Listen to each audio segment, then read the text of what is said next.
Hello guys, welcome back to my channel government job. और आज इस वीडियो में मैं आपके साथ शेयर करूंगा कि क्या आपकी स्ट्रेटेजी होनी चाहिए 15 से 16 दिन की, और क्या डिस्क्रिप्टिव की तैयारी हमें कैसी करनी चाहिए। तो गुड मॉर्निंग दोस्तों। सबसे पहले मैं आपको ये बता दूं कि मैं वीडियो बहुत दिन से नहीं डाल रहा था, 5-6 दिन से, क्योंकि मेरी तबीयत बहुत ज़्यादा ख़राब हो रही थी। तो मेरे को हर चीज़ से दूर रहने को बोला गया था, तो मैं प्रॉपर बेड रेस्ट पे था। फिर भी मैं कमेंट के सबके रिप्लाई कर रहा था। तो सबसे पहले मैं बता दूं दोस्तों कि डिस्क्रिप्टिव का टेंशन आपको लेने की बिल्कुल ज़रूरत नहीं है।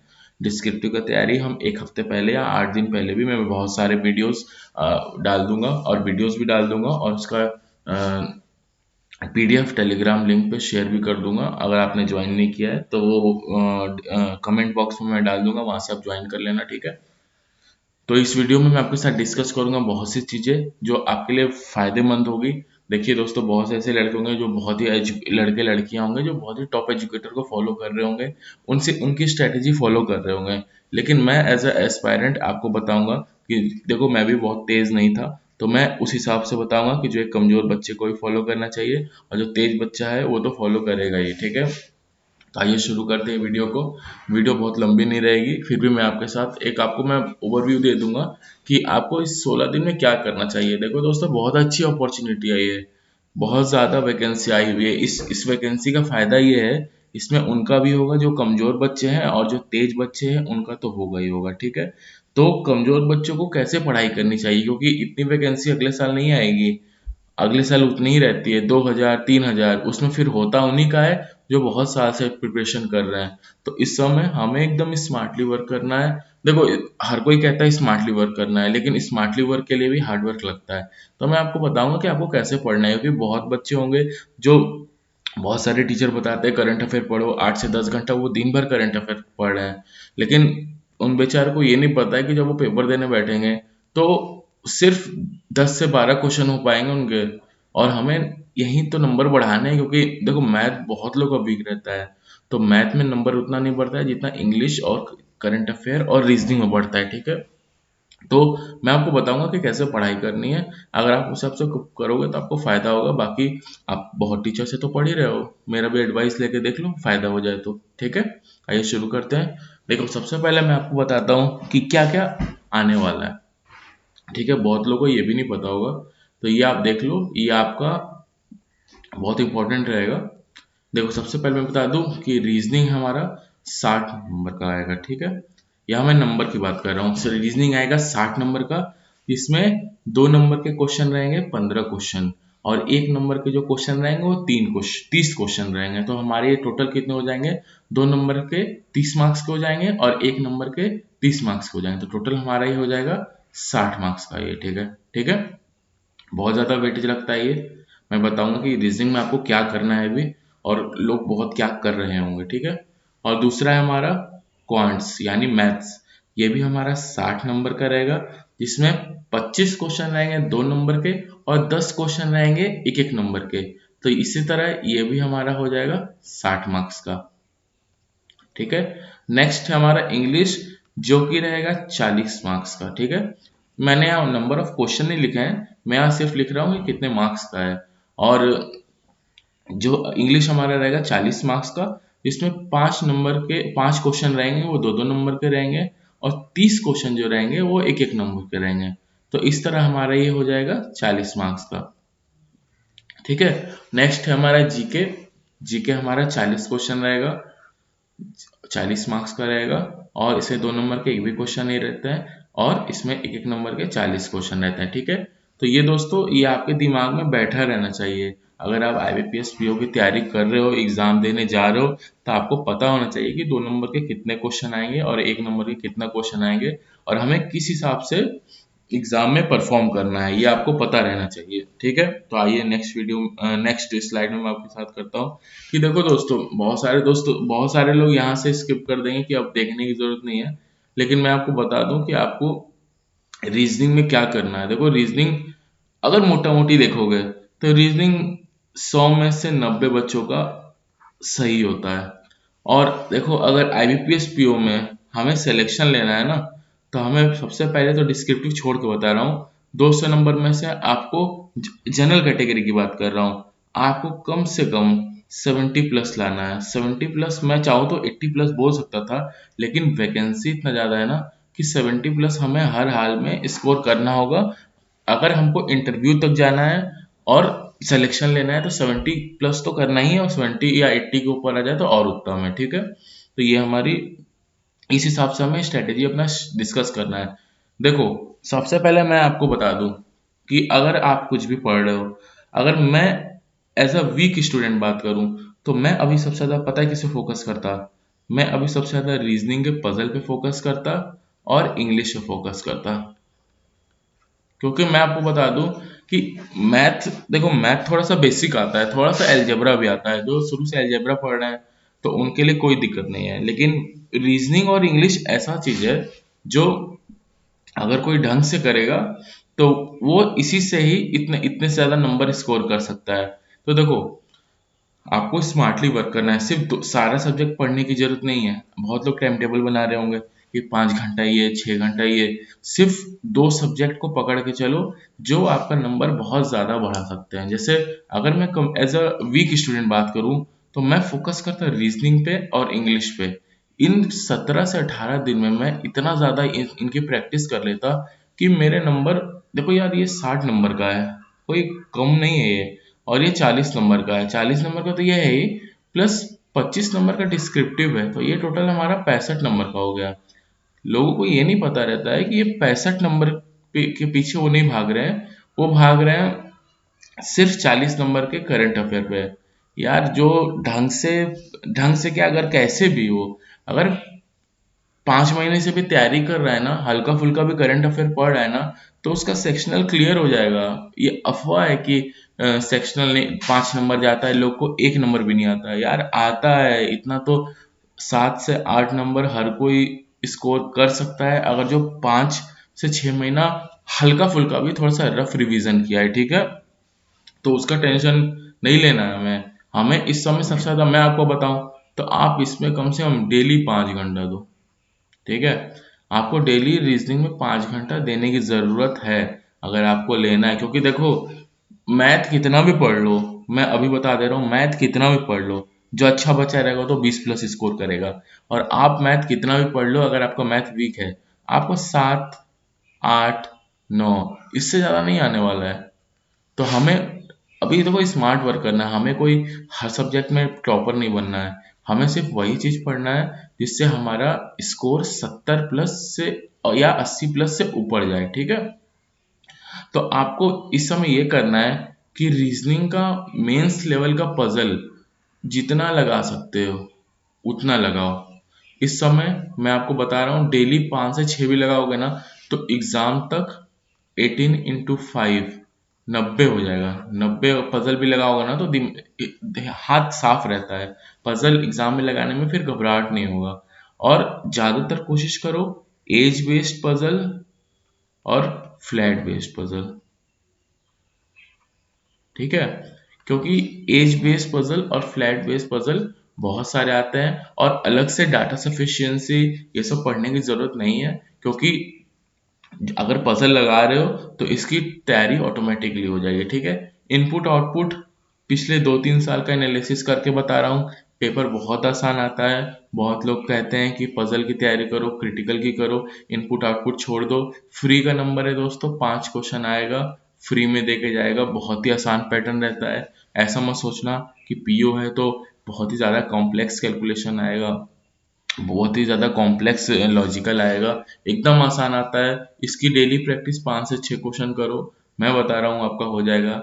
और देखो, ये इसको आपको रोज करने की जरूरत नहीं है। मैंने डेली वैसे 1 लिखा हुआ है, या अगर आप 2 दिन में भी एक बार, ये कोडेड इनइक्वालिटी, कोडेड सिलोगिज्म या कोडेड डायरेक्शन, ये आपको डेली प्रैक्टिस करने की जरूरत नहीं है। ये आपको 2 से 3 दिन में एक बार करना है बस। देखो यार, आईबीपीएस पीओ का प्री निकाले हो तो ये सब आता होगा।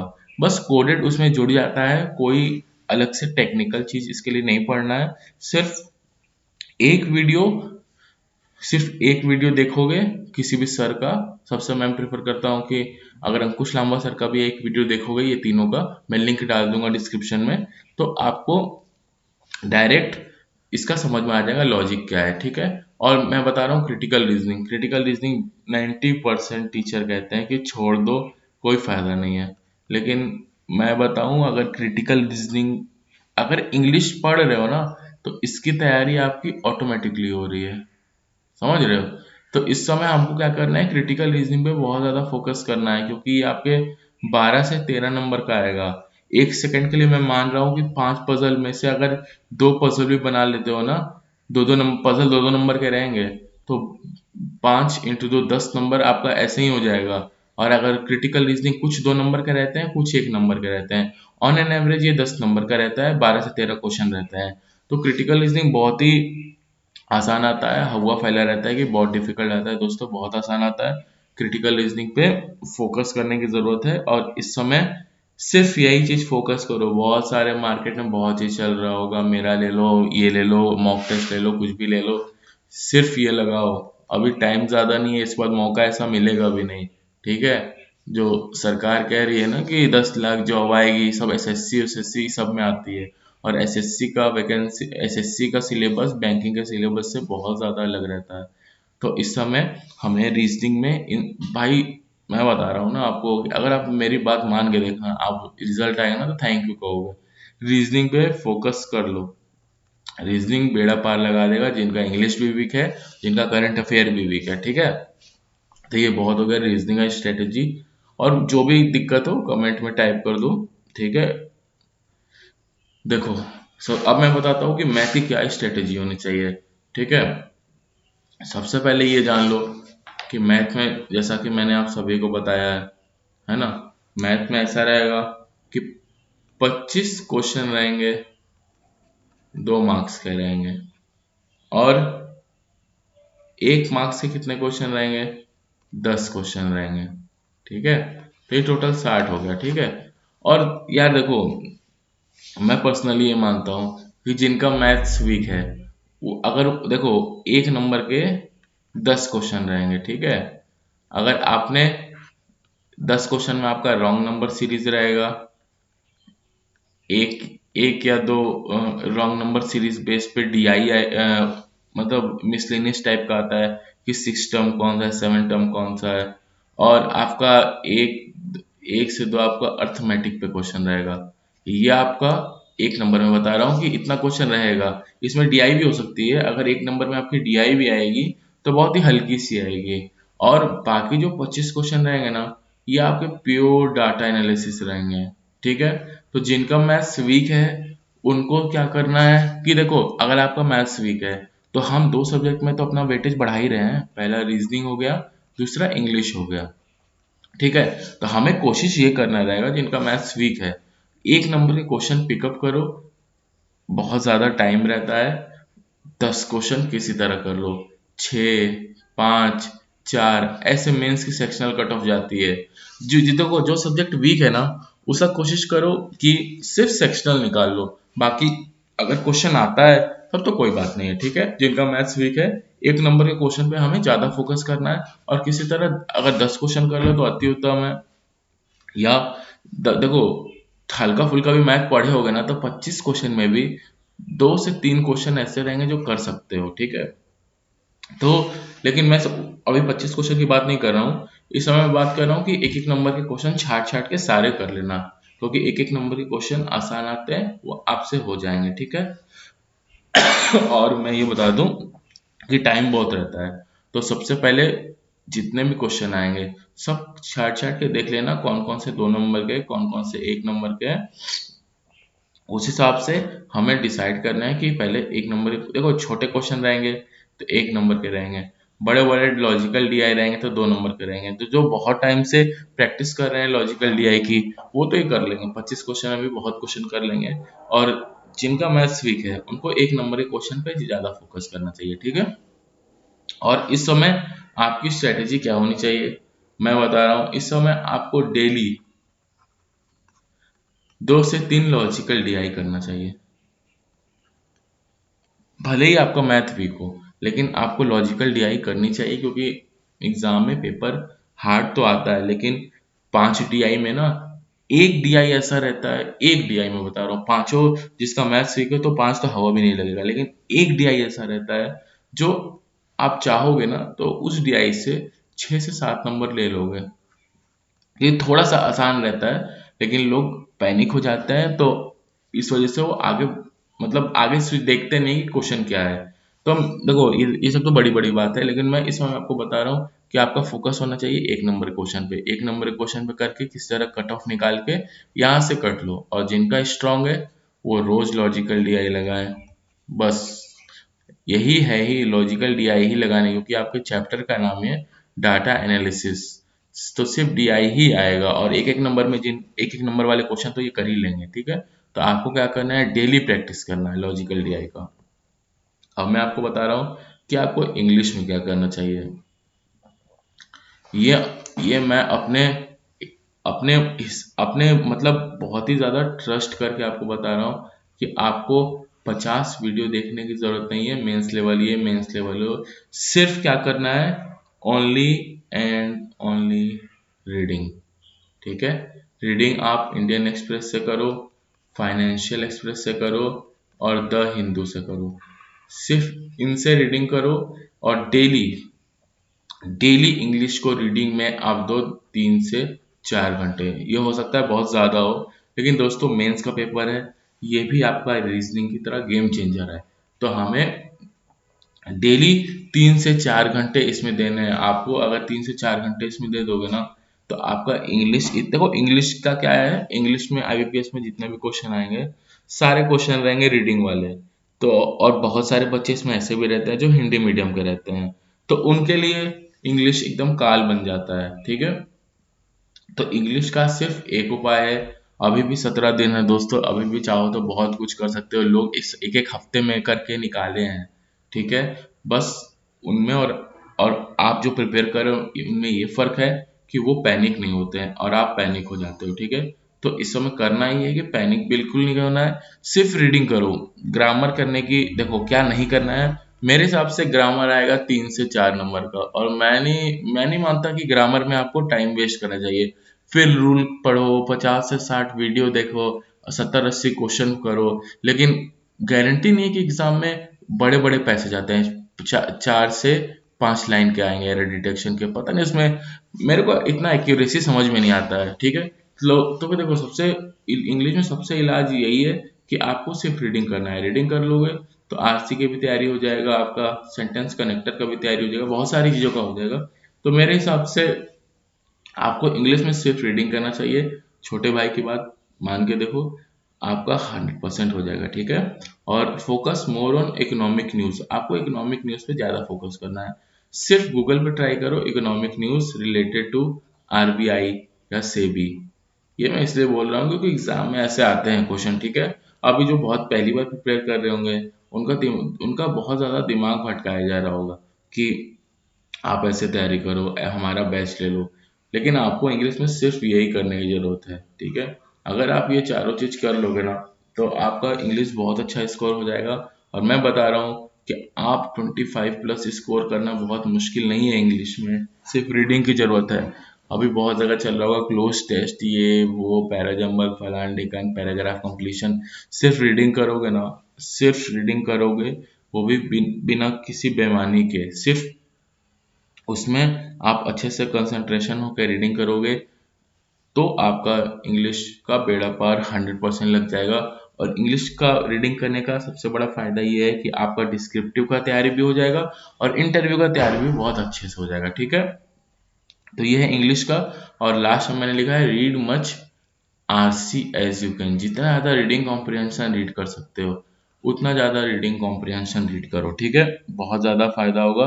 सिर्फ RC आएगा, 5 से 6 RC आएगा, वही में 40 नंबर खत्म हो जाएंगे, पता नहीं चलेगा, टाइम खत्म हो जाएगा। तो सिर्फ रीडिंग करो, बाद में अफसोस ना हो कि मैंने रीडिंग क्यों नहीं की, ठीक है। नेक्स्ट हमारा करंट अफेयर। देखो दोस्तों, करंट अफेयर का सीन ऐसा है, बहुत लोग बहुत सी चीज़ें कर रहे हैं, दिन भर कैप्सूल पढ़ रहे होंगे, जनवरी, फरवरी, मार्च, अप्रैल, मई, जून, जुलाई एकदम पूरा रगड़े होंगे। लेकिन जब क्वेश्चन देखेंगे तो कहेंगे बहुत ही डीप डीप आया है, बहुत ही ज़्यादा अंदर से पूछा गया है, और उनके नंबर नहीं आते हैं। तो उसका रीज़न ये है कि वो एनालिसिस करते नहीं है, ठीक है। मैं आपको बता रहा हूँ, मैं पिछले 2 साल का एनालिसिस, 2 साल का आपको एनालिसिस करके बता रहा हूँ, ठीक है।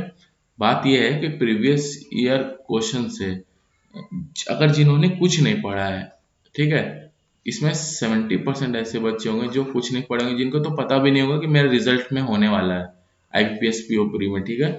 तो उनके लिए मैं बता रहा हूँ कि सबसे पहले आपको क्या करना है, पिछले 2 साल का मैं बता रहा हूँ, 60% क्वेश्चन आपका आया है बैंकिंग अवेयरनेस से, ठीक है। और 90% बच्चे पढ़ते क्या है, सिर्फ करंट अफेयर्स, बैंकिंग अवेयरनेस पढ़ते ही नहीं है। तो आपको सबसे पहले दोस्तों ये करना है कि अक्टूबर, सितंबर, जुलाई, अगस्त, ये 4 मंथ के बैंकिंग अवेयरनेस आप दोस्तों रट जाओ। मेरे पास पीडीएफ पड़ी है, आप कमेंट में कहोगे तो मैं दे दूंगा। एक पीडीएफ है आपकी, मेरे को लग रहा है 100 पेज की है। 100 पेज में 50 पेज में कंटेंट है और 50 पेज में आपके क्वेश्चन दिए हुए और उसके आंसर दिए हुए हैं। तो आपको सिर्फ 50 पेज पढ़ना है यार, मेरा भरोसा करके देखो। अगर सिर्फ बैंकिंग अवेयरनेस ही पढ़ लोगे ना, तो जो बच्चे पिछले 1 साल से तैयारी कर रहे हैं ना उनसे अच्छा नंबर ले आओगे करंट अफेयर में। तो इस समय सबसे ज्यादा आपका टारगेट होना चाहिए अक्टूबर, सितंबर, जुलाई, अगस्त। देखो यार, लोग कहते हैं 6 मंथ का पढ़ना बहुत जरूरी है, लेकिन अगर अभी 6 मंथ का पढ़ने जाओगे ना, हाँ, तो कुछ हवा नहीं लगा, कुछ समझ में पढ़ तो लोगे लेकिन याद कुछ नहीं होगा। तो हमें सबसे ज्यादा ये करना है कि हमें इसे 4 मंथ का करके चलना है। और प्रीवियस ईयर से मैं आपको एक और चीज बता रहा हूँ कि जो पूछा गया है वो लास्ट मंथ का बहुत ही ज्यादा पूछा गया है।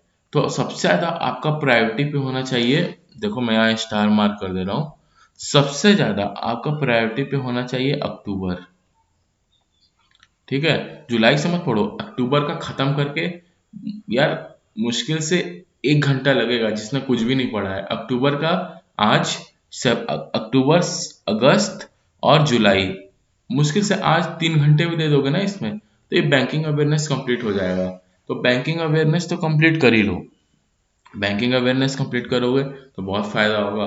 और मैंने आपको जैसे वादा किया है कि गवर्नमेंट स्कीम का मैं आपको दूंगा, ठीक है। देखो मैं नोट्स बना रहा हूँ बहुत जगह से, तो मैं चाह रहा हूँ कि आपको नोट्स रेलेवेंट मिले। ऐसा नहीं है कि मैं अभी बहुत सारे कमेंट आते हैं कि सर गवर्नमेंट स्कीम का वीडियो दे दीजिए, पीडीएफ दे दीजिए। ऐसा नहीं, मेरे पास नोट्स रखे हुए हैं, लेकिन मैं उसमें देख रहा हूँ कि कुछ कुछ जो चेंजेस हुए हैं इधर पिछले 6-7 महीने में, तो वो मैं करके आपको दे दूं, ठीक है। तो वो मैं आपको दे दूंगा। और आप मुझे सिर्फ 3 से 4 दिन या 5 दिन का टाइम दे। देखो गवर्नमेंट स्कीम याद करना बहुत बहुत वैसा कोई बात नहीं है, हमें सिर्फ, हमारे पास सिर्फ 15 से 16 गवर्नमेंट स्कीम है। बहुत आसान है, मैं आपको बता दूंगा ट्रिक कैसे याद करना है वो। और हेडक्वार्टर ऑफ इंटरनेशनल ऑर्गेनाइजेशन, ये याद कर लो, ठीक है। ये 4 चीज अगर कर लोगे ना, तो अगर जो 2 से 3 नंबर भी लाते हैं ना, नहीं ला पाते हैं, अगर आप 15 नंबर नहीं लाए तो मेरी बात कहना, लेकिन शर्त यह है कि सब, देखो आपको लग रहा होगा कि सर की बात मानूं कि नहीं मानूं, पता नहीं फायदा होगा कि नहीं होगा। दोस्तों फायदा होगा, अफेयर्स क्लाउड का रहता है अक्टूबर, जुलाई, अगस्त, ये 3 महीने का तो करके चलो। फटाफट इनका बैंकिंग अवेयरनेस रट जाओ, बहुत ही ज़्यादा फायदा होगा। और कमेंट में टाइप करो, मैं बहुत जल्दी आपके लिए वीडियो ले आऊंगा, ठीक है। और अब मैं नेक्स्ट बात कर रहा हूँ कि डिस्क्रिप्टिव के लिए आपको क्या करना चाहिए। देखो दिन भर में मेरे पास मैसेज आता है कि सर डिस्क्रिप्टिव का वीडियो क्यों नहीं डाल रहे हो। तो सबसे पहले मैं बता दूँ, तबीयत नहीं ठीक है, इससे नहीं डाल पा रहा हूँ। और एग्ज़ाम है आपका 26 नवंबर को, ठीक है। मैं 16 से 17 तारीख के अंदर ही आपको 10 से 15 वीडियो अपलोड कर दूंगा, ठीक है। देखो अभी हमें जो बड़े बड़े सब्जेक्ट हैं अपनी तैयारी उन पे रखनी चाहिए, ठीक है। क्योंकि देखो एज अ एस्पायरेंट मैं बात कर रहा हूँ कि अभी हमें दिमाग से चलना है। देखो डिस्क्रिप्टिव बहुत बड़ा चीज नहीं है, ठीक है। डिस्क्रिप्टिव जो लोग फर्स्ट टाइम देने जा रहे हैं तो बस हवा उड़ा हुआ है। डिस्क्रिप्टिव बहुत बड़ा चीज नहीं है, मैं आपको बेस्ट कंटेंट दे दूंगा, आप उसमें अपने हिसाब से ऐड करके लिख सकते हो, ठीक है। तो डिस्क्रिप्टिव में कोई भी दिक्कत नहीं है, सिर्फ आप मेहनत करो अभी इन 4 सब्जेक्ट्स में, जो कि आपका बेड़ा पार लगवाएंगे। डिस्क्रिप्टिव तो है ही, डिस्क्रिप्टिव का मैं वीडियो डाल दूंगा। और दूसरा लेटर राइटिंग है। देखो लेटर राइटिंग में मैं आपको बता दूं कि क्या रहता है। लेटर राइटिंग में रहता है आपका एक फॉर्मल रहता है, एक नॉन फॉर्मल रहता है, ठीक है। फॉर्मल में रहता है कि बैंक को लिखना रहता है लेटर, और नॉन फॉर्मल में रहता है कि इधर उधर मतलब किसी को भी ऐसे मतलब जो ऑफिशियल नहीं हो, ठीक है। तो देखो बैंक का एक फॉर्मेट होता है, यहाँ एड सेंडर एड्रेस, यहाँ डेट, फिर स्पेस छोड़ के सब्जेक्ट, फिर डियर सर, ये सारे मैं वीडियो आपको दे दूंगा एक वीडियो, मेरे को इसका टेंशन नहीं है, मैं आपको डिस्क्रिप्टिव के सारे वीडियो दे दूंगा, मेरी तरफ से आपको टेंशन लेने की जरूरत नहीं है, और कोई भी चार्ज नहीं है दोस्तों, इसका सब फ्री में आपको दे दूंगा, ठीक है। बस आप सब्र करो, आपको मैं अच्छे से अच्छा कंटेंट दूंगा। आपको इस समय ये करना चाहिए कि आपका फोकस सिर्फ होना चाहिए अभी इन 4 सब्जेक्ट्स में, और उसमें भी आपका रीजनिंग में और इंग्लिश में सबसे ज़्यादा टॉप प्रायोरिटी पे इसको रखो, ठीक है, तो आपका सिलेक्शन हो जाएगा, ठीक है। तो ये था मेरा वीडियो, कोई भी दिक्कत हो तो मेरे को कमेंट बॉक्स में टाइप करो दोस्तों, मैं आपको आपको वो चीज़ दूर करने की कोशिश करूंगा जहां तक मेरे से बन सका, ठीक है। तब तक के लिए अपना ध्यान दें, और दिन भर में कम से कम 15 से 16 घंटे पढ़ना बहुत ज़रूरी है, तो 15 से 16 घंटे पढ़ाई करें आप, ठीक है। तब तक के लिए गुड बाय, टेक केयर।